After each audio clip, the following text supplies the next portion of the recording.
Hi, everyone. Lindsay Shepard here, investigative journalism fellow with True North.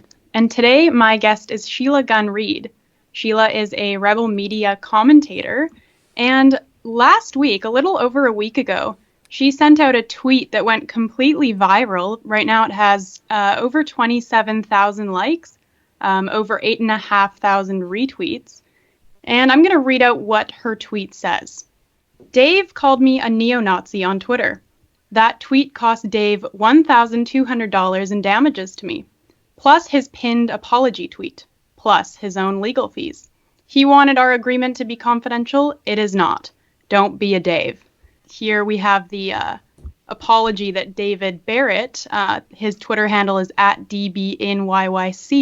His apology is there. What happened here? In what context did Dave call you a neo-Nazi, and what happened here? It wasn't even anything related to even social commentary.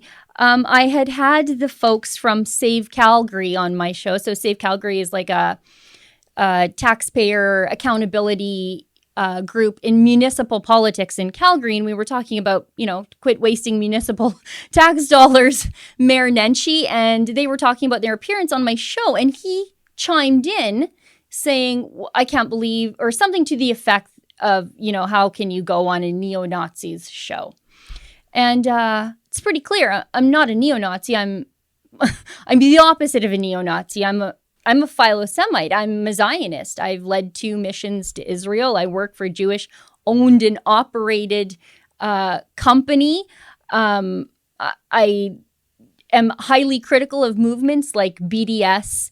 I'm critical of the NDP for adopting things like BDS measures as part of their party platform. Part of my beat is like anti-Semitism on campus. I just literally, before I got on Skype with you, finished an interview with a Jewish activist in Winnipeg.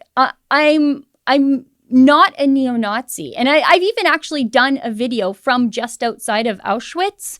I went there on my own accord. I was in Poland actually attending the UN climate change conference last year. And my videographer and I thought, we're like an hour's train ride from Auschwitz. We may never have this opportunity again in our lifetime. Let's go.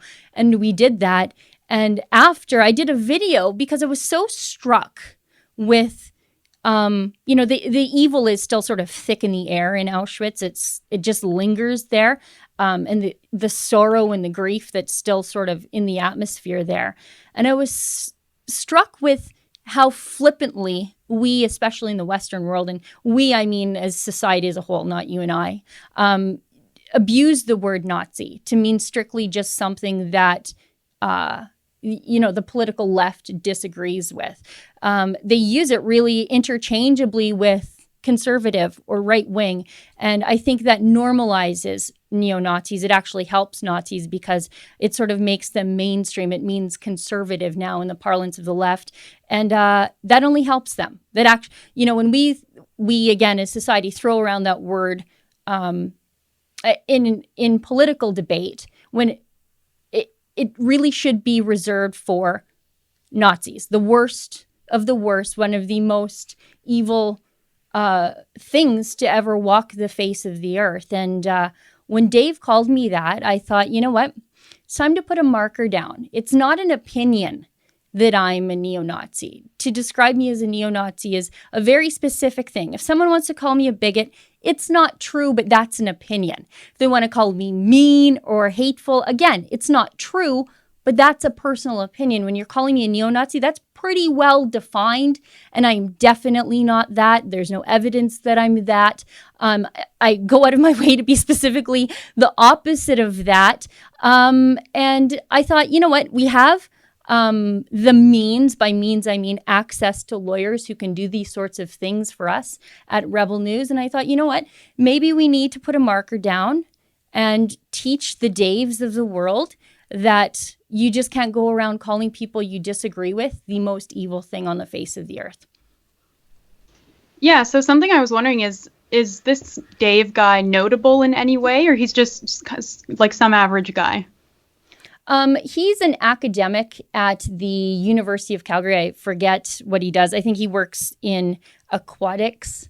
I didn't even know that they had such a thing at the University of Calgary, but that's him. He's also, on his community board or something like that.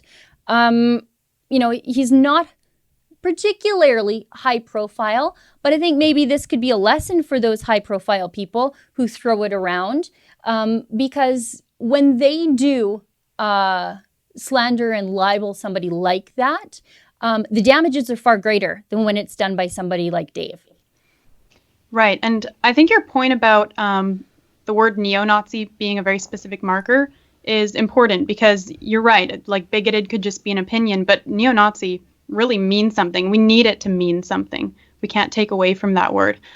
So a lot of the detractors in the comments, though, they were saying things like, oh, but don't you believe in free speech, Sheila? So, you're stifling this guy's speech. So these people apparently think that if you believe in free speech, you should be open to being defamed. So what do you think about that?